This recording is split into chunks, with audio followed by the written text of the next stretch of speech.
Depois das fortes emoções no primeiro turno da eleição para prefeito de São Paulo, as atenções se concentram agora na disputa final, no próximo dia 28. A surpreendente escalada de Celso Russomano, esvaziada nas urnas, ainda desafia analistas. E a esperada polarização entre PSDB e PT acabou se concretizando com José Serra e Fernando Haddad no segundo turno. Hora do voto recebe o jornalista, professor, consultor político e de comunicação, Gaudêncio Torquato. Muito obrigada, professor, por estar conosco, uma oportunidade ótima para um balanço, uma avaliação desse processo eleitoral que foi candente e, como muita gente está dizendo, um verdadeiro desafio para analistas políticos. E eu acho que, assim, a primeira questão que devo abordar é aquilo que se fala, que o voto traz uma mensagem. Qual foi o recado das urnas nesse primeiro turno em São Paulo, professor? Muito bem, Maria Aline, muito obrigado pelo convite. É mais uma vez com grande satisfação que aqui compareço para tentar desvendar algumas das questões aí que estão ainda no ar. Muito bem, o que é que o eleitor de São Paulo particularmente quis dizer com esta sua mudança, vamos dizer, de voto, particularmente em relação aos dois candidatos que vão para o segundo turno, né? Primeiro, eu quero constatar, Maria Aline, que esta eleição foi a mais surpreendente eleição que eu acompanhei e analisei na minha vida de analista político, cheia de interrogações. E passei a observar, a constatar, nesta eleição especificamente, um eleitor mais atento, mais crítico, mais observador, deixando inclusive para decidir na última hora. O eleitorado de São Paulo, paulistano particularmente, ele é muito voltado para essa decisão na última hora. Nós já sabemos em outras campanhas, mas desta feita este fenômeno se apresentou de maneira mais enfática. Mesmo quando Celso Russomano bateu nos 35%, o senhor estava na expectativa que o eleitor pudesse dar uma virada e decidir na última hora? Eu estava na expectativa porque analisei sempre o índice de abstenção, né, em São Paulo, que aliás desta feita chegou a um patamar histórico de quase 18% de abstenção, significando também um certo retraimento, um certo sentido crítico. Abstenção, então, voto nulo, voto branco, que teve um percentual muito alto. Muito alto. Parece que dos últimos tempos, desde que se instituiu urna eletrônica, foi o mais alto.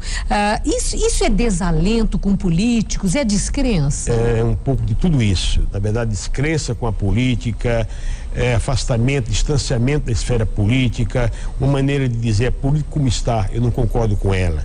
Mas eu gostaria de voltar à questão anterior do recado para dizer, olha, que o eleitor paulistano, ele evidentemente decidiu na última hora ao fazer racionalmente uma comparação entre os perfis. Porque, Maria Aline, eu tenho dito que o voto no Brasil cada vez se torna mais racional, saindo do coração para a cabeça. Então é um voto mais pragmático.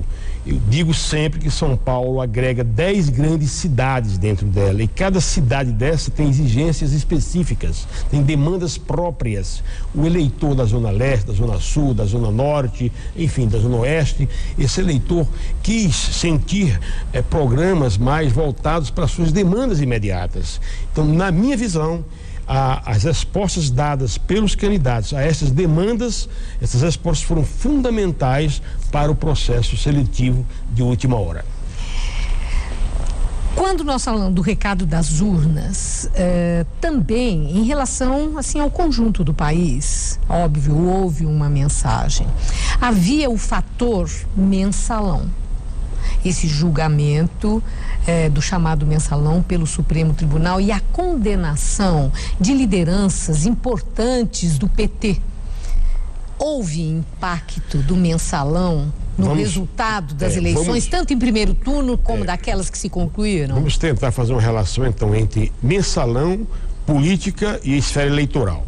É claro que o ambiente político institucional em que vivemos está, digamos, mais vitaminado, oxigenado, em função, eu diria, da vitamina ética que o Supremo Tribunal Federal está passando para a sociedade, está transferindo para a sociedade, por meio desse julgamento que é histórico. Então, há uma certa, digamos assim, propensão do próprio cidadão comum, o eleitor lá das margens pensa, puxa, não é só o rico que vai para a cadeia, e político também vai para a cadeia. Então, este recado está sendo dado pelo Supremo Tribunal Federal.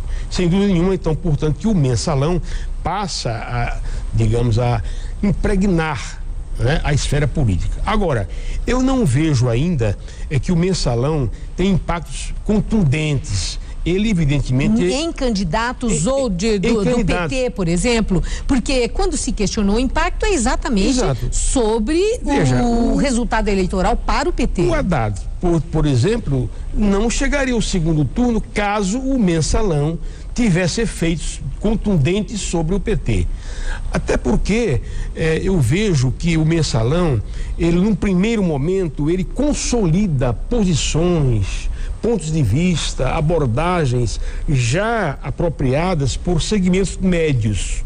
O povão, vamos dizer assim, lá da ponta da margem, ele transfere isso para toda a área pública. Isso é uma confusão, isso é uma roubalheira geral entre os políticos. Então não consegue, às vezes, fazer uma distinção entre um partido e outro. Até porque o PT pode dizer, puxa, mas também há o mensalão dos tucanos de Minas Gerais. Então, eu diria que a consolida, corrobora o voto dos segmentos que já decidiram votar nos seus candidatos, ou seja, os setores médios da sociedade. A questão o senhor acaba de mencionar, do Supremo estar passando uma mensagem de princípios, de valores, né? De que isso é para valer no país. Acredita que no segundo turno, com o avanço desse julgamento, o debate entre os candidatos possa passar exatamente por isso, pela questão de princípios e valores, como, por exemplo, Fernando Henrique Cardoso conclamou intelectuais a cobrarem isso, formadores de opinião, e os candidatos a priorizarem essa questão. Acha que vai dar? É o seguinte, no segundo turno nós já vamos ter um processo decisório tomado pelo Supremo. É evidente que este discurso vai permear, vai impregnar, vai tomar conta de setores médios, vai ser objeto de conversa, vai ser objeto de polêmica, sem dúvida nenhuma. Agora, veja bem, mais uma vez, eu não acredito que o mensalão terá consequências drásticas sobre o processo eleitoral imediato. Sim.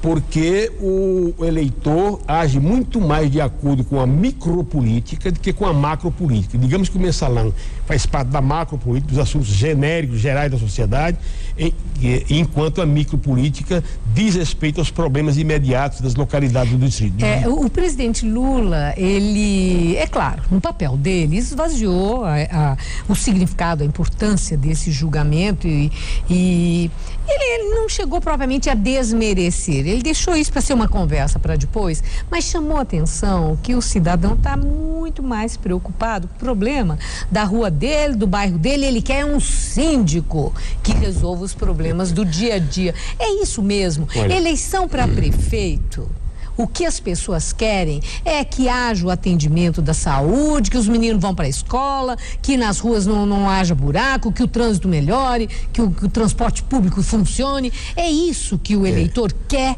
do seu prefeito, e a conversa política é secundária?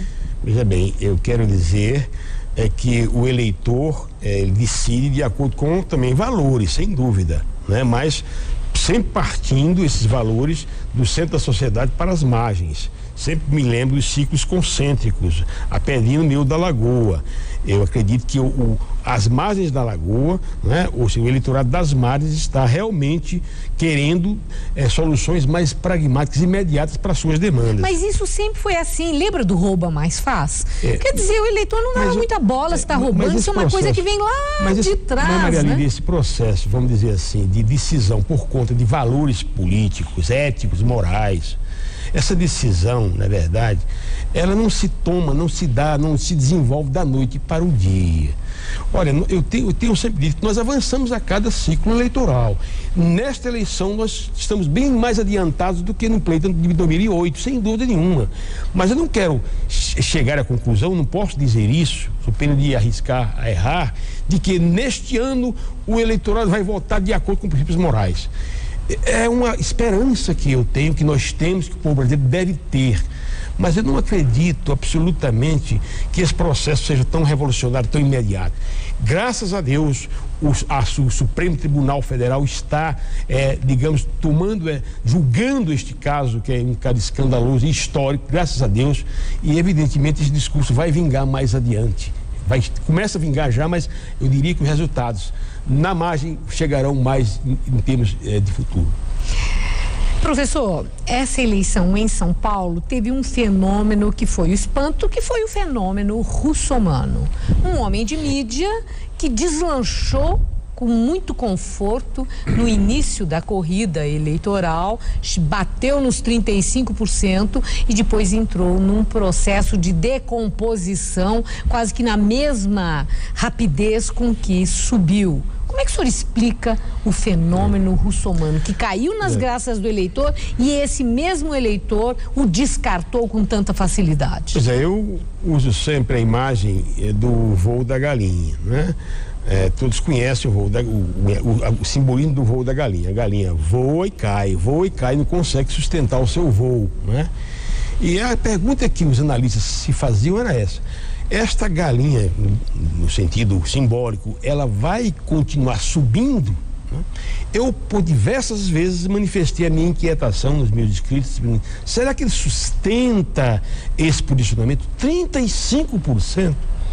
Porque se sustentasse, ele seria de um fenômeno a desafiar toda a lógica da política, visibilidade, programa de governo, enfim, equipe, mobilização, máquina. Não é possível. Bom, o que aconteceu? Evidentemente, a galinha subiu, ela ficou muito gorda, vamos dizer assim, com a sua força da gordura, ela subiu mais ainda. Em determinado momento ela começou a cair. Mas o que pesou? A galinha? Vamos dizer, pesou. Pesou foi ter configurado que ele era candidato da Igreja Reino de Deus e do bispo Edir Macedo. Pesou, né, o fato de russomano, a própria falta de densidade política nas falas. Ele falava muito pouco e passava uma fragilidade. Isso pesou? O que pesou para a galinha, né, aterrissar né, de maneira... Cada ser animal, humano, enfim, humano, tem a sua identidade, a sua verdade. Você não pode todo o tempo se manter apenas na perspectiva da versão, do marketing. Há um certo momento da verdade. O que aconteceu? Você acabou, Maria Lídia, de colocar alguns fatores que confluíram para essa queda. Ele aqui, no seu programa, aqui na Gazeta, ele chegou... No debate, né? Ele chegou, então, a começar a ser desmontado, no sentido, por exemplo, da passagem para os trechos dos percursos maiores. Bilhete proporcional. Bilhete proporcional, ou seja, quem mora mais longe vai pagar mais caro. Evidentemente, isso foi muito bem aproveitado pelo Haddad, particularmente pelos opositores. Segundo, essa desconstrução também foi feita por Serra, né, em termos do discurso, né? A questão da igreja evangélica, né? A questão católica, né? Que reagiu. Reagiu de maneira muito contundente. A questão do programa de televisão, porque, na verdade, ele escamoteou um pouco a verdade, no sentido que aparecia no meio do povo, sempre envolvido pelo povo, mas o discurso muito frágil, muito tênue. Então, na verdade, a embalagem, né, era muito maior do que o produto. E, evidentemente, há uma certa hora que esses fatores convergem e abalam a identidade do personagem. Foi o que aconteceu. Professor, nós vamos fazer um pequeno intervalo e eu gostaria de deixar uma questão. Agora, São Paulo vai ter um segundo turno, né? O que está em jogo em São Paulo? O destino político do candidato José Serra e, por certo, do partido dele, o PSDB, ou o resgate da imagem do PT, que passou por uns tremores com esse escândalo do Mensalão, que está sendo julgado pelo Supremo Tribunal Federal. Nós voltaremos no instante.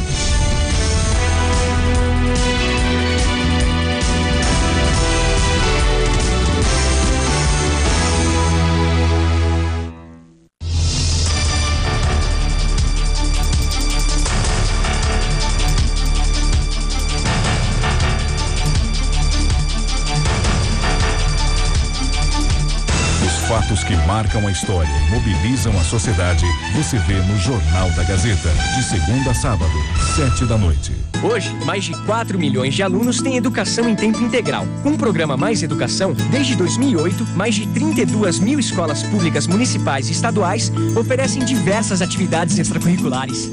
Pois é, toda escola pública pode ter educação em tempo integral.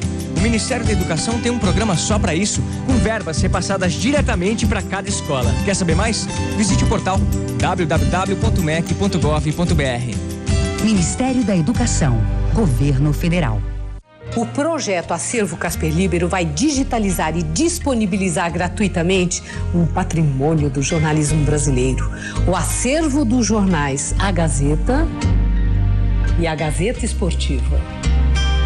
Também será recuperado o acervo de discos da Rádio Gazeta, que guarda mais de 78 mil exemplares de todos os gêneros.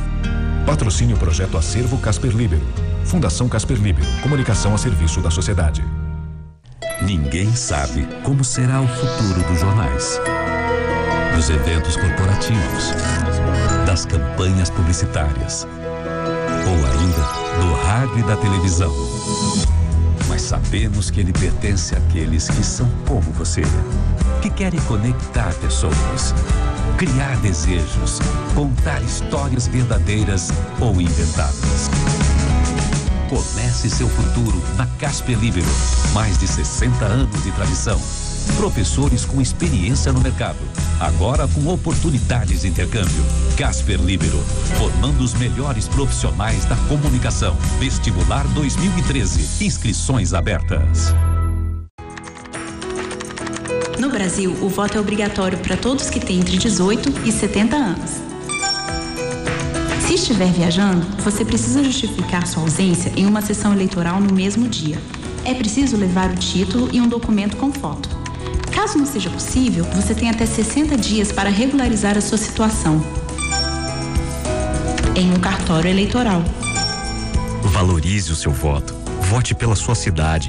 Vote limpo. Para bater um bolão, é preciso reunir toda a equipe. Se preparar para fazer bonito. Entrar em campo na hora marcada. Mostrar que sabe tudo de bola e correr pro abraço. Gazeta Esportiva, de segunda a sexta, 18h.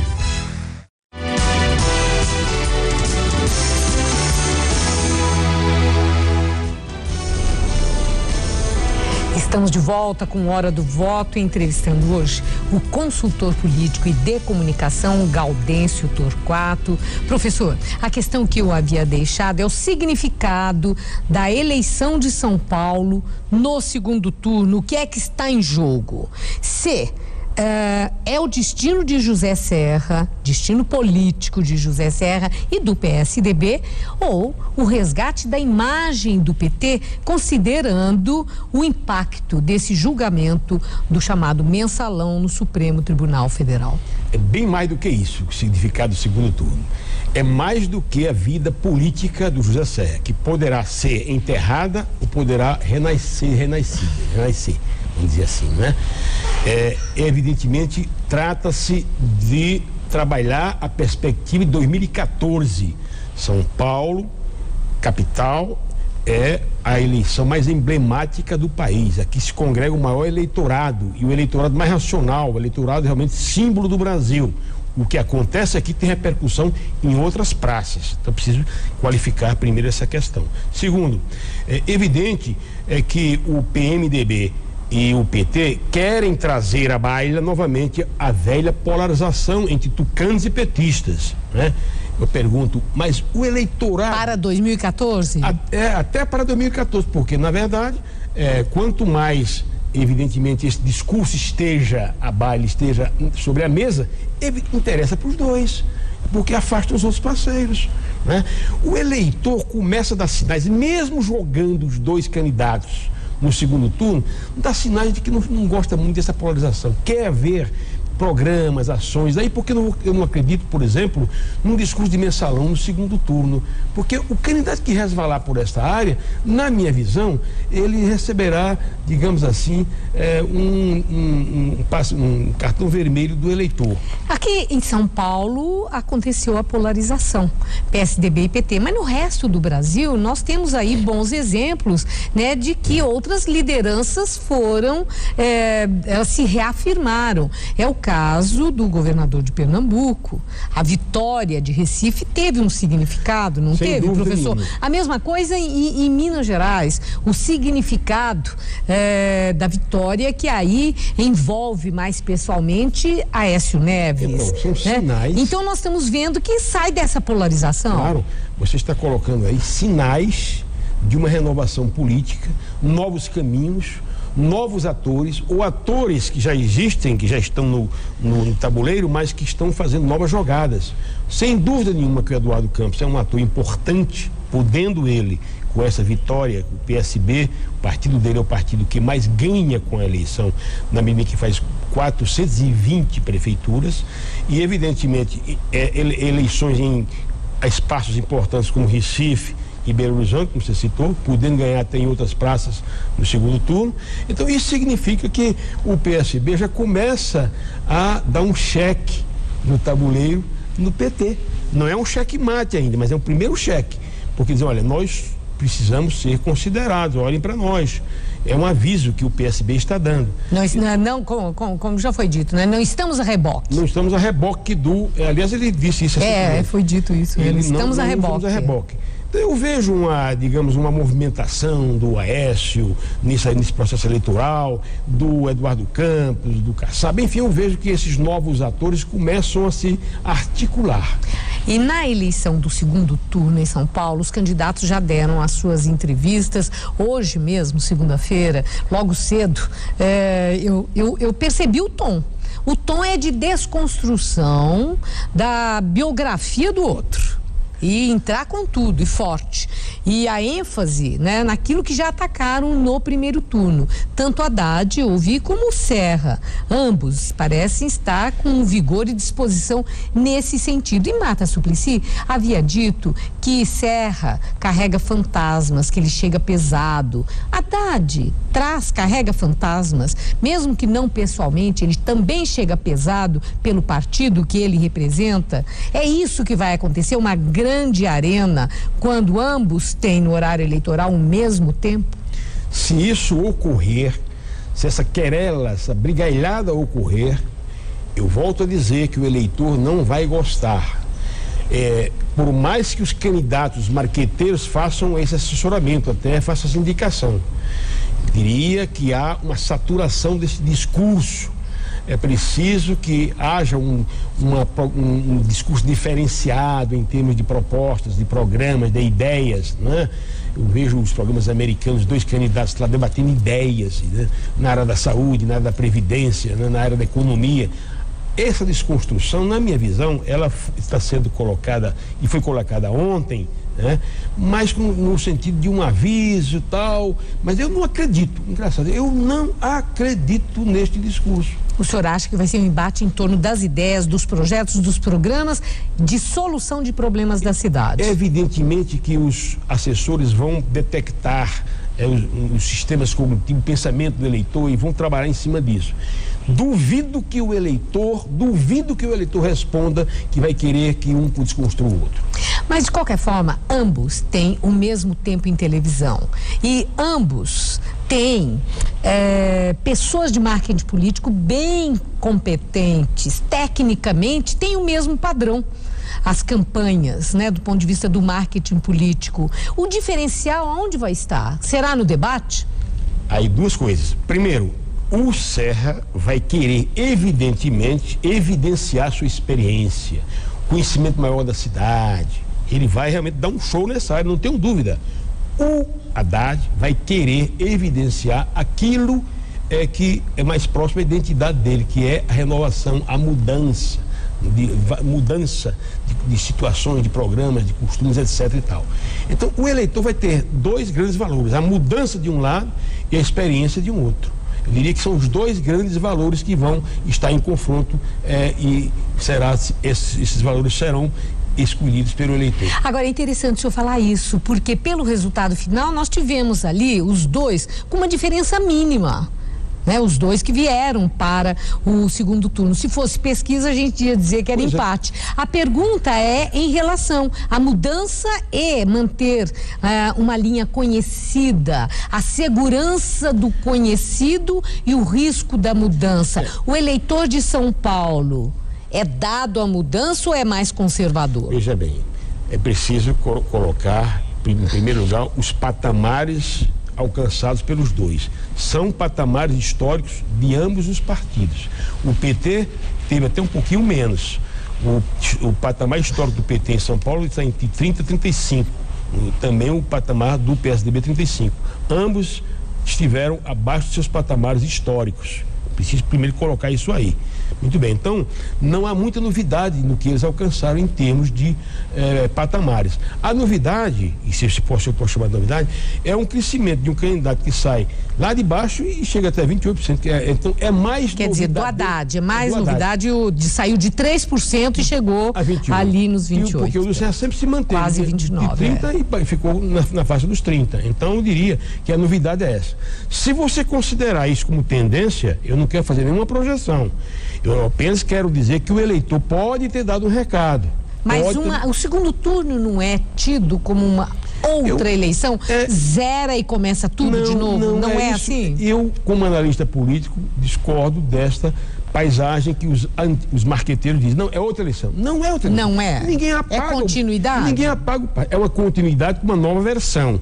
Com tempos iguais, a comparação melhor entre perfis, não há diluição entre candidatos, não há dispersão, porque só são dois.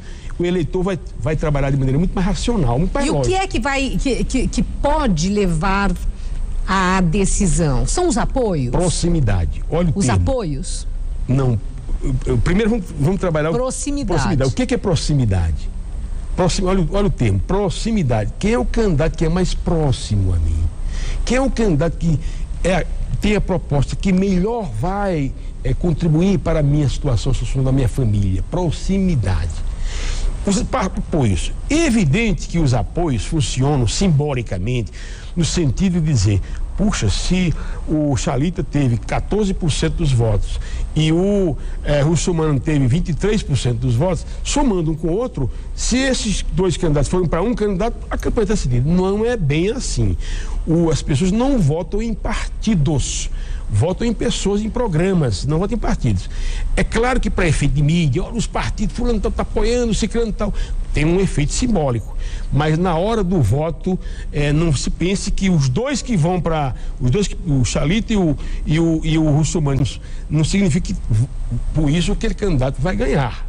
Não. Há, mais uma vez, uma comparação entre dois perfis e, nesse momento, o eleitor vai trabalhar de maneira muito mais racional. Professor, muito obrigada. E, para os candidatos, eu digo, ficou aí o subsídio, oferta da casa, nessa avaliação do professor Gaudêncio Torquato, um estudioso do marketing político há tanto tempo. Muito obrigada, professor. Termina aqui a hora do voto. Até a próxima segunda-feira. Uma boa noite a todos. Até lá.